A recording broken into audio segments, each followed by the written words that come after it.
Hi there, my name is Aya, you're watching Aya Reads, and I'm here to recommend some second chance romances for you. So this is the third video I filmed today, and I am still sick, so my throat is hurting right now because I haven't been speaking for the last couple of days, and now I have decided to film 3 videos back to back. So I'm gonna try to film this video as quickly as possible. So I don't know if I'm gonna do a good job with all of these synopses, but if you have any questions about any of them, definitely leave them in the comments below and I'll be sure to answer you. So second chance romance is one of my favorite tropes. Second chance romances are the opposite of insta-love because this is like literally they've already had a relationship. That foundation is built for me. So once they get together again, it's not hard to suspend my disbelief that these characters would fall in love. I have 3 paranormal romances to talk about, 2 contemporaries, 1 dark romance, and 4 historical romances. The first one is Resting Witch Face by Juliet Cross. This is the 5th book in the Stay Spell series by her, and this relationship has been teased from the very first book. So this was a very highly anticipated book for a lot of people. You follow Ruben and Jules. Ruben is a vampire, Jules is a witch, and they were together 12 years ago. And by the way, these paranormal creatures, they have a longer lifespan, so 12 years is very long, but to them, it's in the span of their lifetime, it is less than for regular humans. Still, 12 years is very long. In those 12 years, Ruben has been pining for Jules, and now 12 years later, he has decided to make his move and get his girl back. And throughout this series, there's this plot line of them helping out the werewolves because the werewolves are an ostracized community in their paranormal world. So in this book, they travel across the US and go to the UK to make their case for why werewolves should be treated just as equally as the rest of the paranormal creatures. So Jules and Ruben, they go together, and that's when their second chance romance begins. I thought it was wonderful. It was a very, very good second chance romance. I did feel like Jules had very good reason to end it back then, and Ruben has very good reasons why she should give him a second chance. I really love Ruben, and Jules, I also really love her. I think she's very complicated, but I loved watching them fall in love, and I especially loved them falling in love while they were so isolated from the rest because they could really focus on each other. But I was very sad in this book that I didn't get to see as much as of the rest of the family, but it did give their love story a little bit more chance to shine. Dark Sky by Chrysalie Cole. So this involves a lot of my favorite tropes. Basically, this is a friends to enemies to lovers story, and they technically were never really lovers back then, but I'll just explain. So Thronos and Lanthe,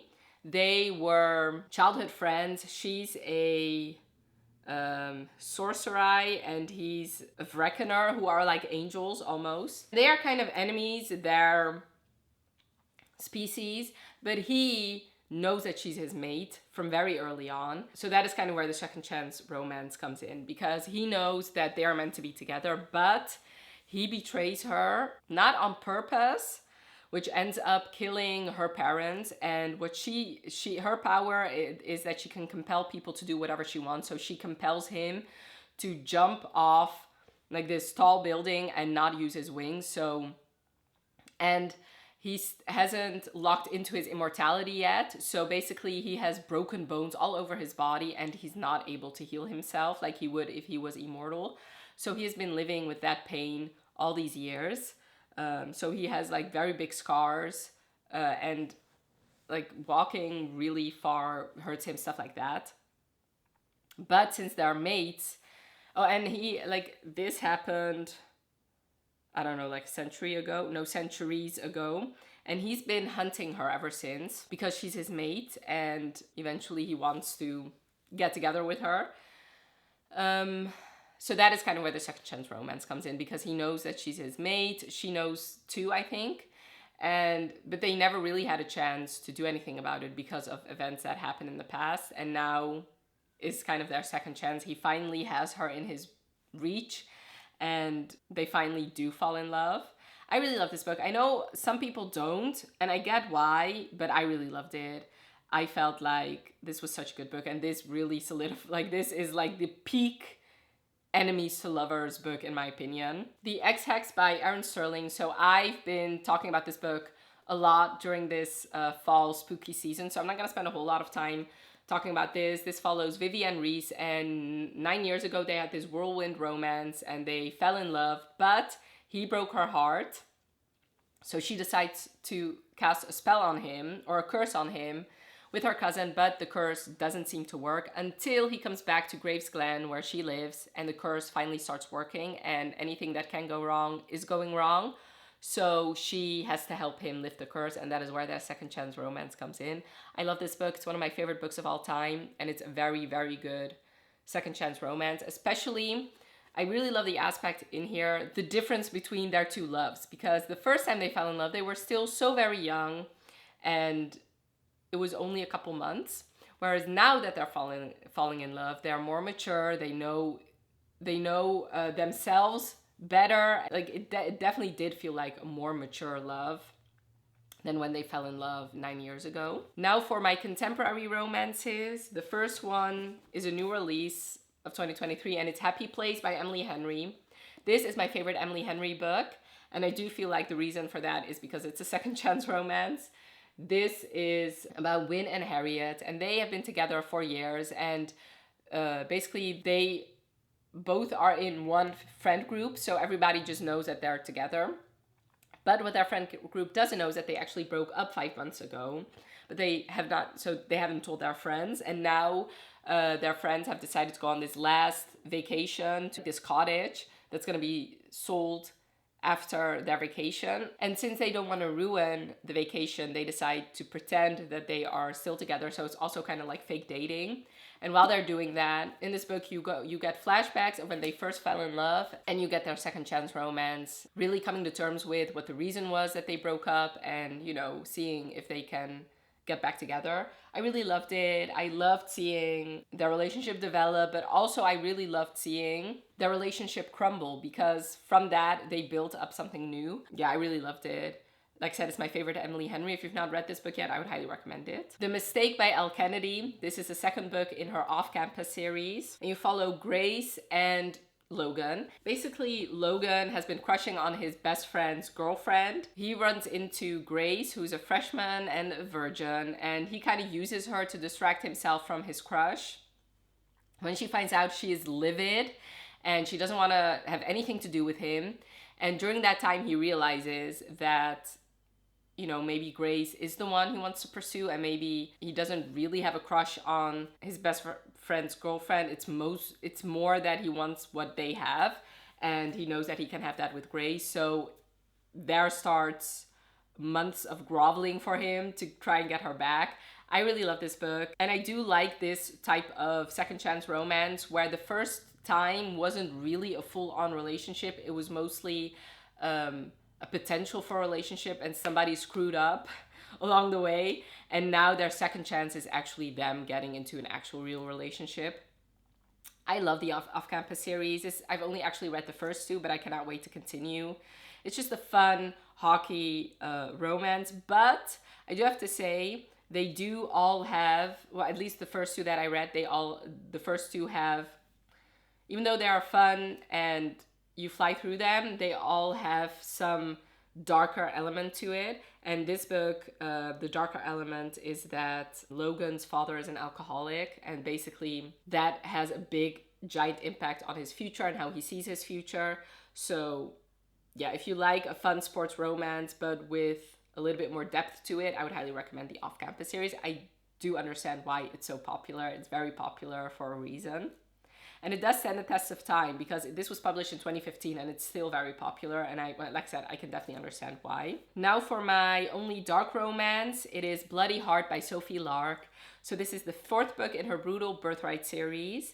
And you follow Simone and Dante Gallo. Simone is this daughter of this diplomat, and she's very rich and prim and proper.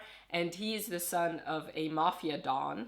And they meet when he steals her limo, and he doesn't realize somebody's already in there. And once he's already driven off, he sees this girl, and they start talking. Eventually he just drops her off and they start dating, but she has to keep it a secret from her parents because he's everything that they don't want for her. She actually gets pregnant. This is a secret baby. She gets pregnant, and once she's ready to tell him, she finds him all bloody and just like very scary. So she runs away and never tells him that she's pregnant to try and protect her baby from a man that lives a dangerous life. But she's been very unhappy in the years that they've been apart, and he's also been very unhappy. He decides to join the army and to try and not to think about her, but that obviously doesn't work. In the years since then, she's become this famous model, so he can't really escape her. Now she's back, and he has this righteous anger, the fact that she left him. There's this beautiful dark scene of them having sex and him just kind of taking out every bit of anger and frustration he had on her, and her letting him. I don't know, I just felt like Sophie Lark did that wonderfully. And yeah, I really loved it. Second Chance or Secret Baby sometimes don't work for me, but this one definitely did, because I 100% understood her reasonings for keeping her baby from him. Yeah, this was just a beautiful book. You can read this without having read the other ones, but I would say just read them in order because I've loved every single one of them. Now for my 4 historical romances. The first one is The Duke of Christmas Present, which is one of the 4 short stories in the How the Duke Stole Christmas anthology, which I loved. I read this one last year, and especially The Duke of Christmas Present has a chokehold on me. I still think about this story quite frequently. So this was Sarah McLean's story, and that was the first Sarah McLean I read, so it's definitely not going to be my last. So this is a retelling of the Christmas story, and you follow Eben, and he hates the holidays. But this holiday, a woman from his past comes back, and throughout this story, he thinks that she's a ghost come to haunt him, but actually it's a second chance romance. They were in love 12 years ago. His priorities were not in order. He didn't make time for her, so she left for 12 years, and now she's come back, and both of them have not stopped thinking about each other. I just loved it. It was short, but it was like the perfect length, and it just like my heart was just broken from longing and heartache, and it was so good. I loved all the stories in this anthology, but my favorite was definitely this one. Yeah, I would highly recommend it. I would 100% recommend. If you love historical romances, definitely read this one this Christmas. Again, The Magic by Lisa Kleypas. This is the 0.5 book in the Wallflower series by her, and you follow Aline and McKenna. And Aline is a lady, and McKenna is a stable boy, so they are not supposed to fall in love, so it's a forbidden romance. When they are teenagers, they fall in love, but then somebody catches them and tells her dad, and he forces her to break up with him, otherwise he will hurt him. So she does, and she's pretty cruel when she breaks up with him, so he runs off to the US where he makes a fortune. Now he's back all these years later for revenge. He basically wants to ruin her and leave her like she did all those years ago, but of course he cannot do that. He's still very much in love with him, and she's never stopped loving him either. And it is so good. Aline has this secret that is one of the reasons why she never really reached out to him.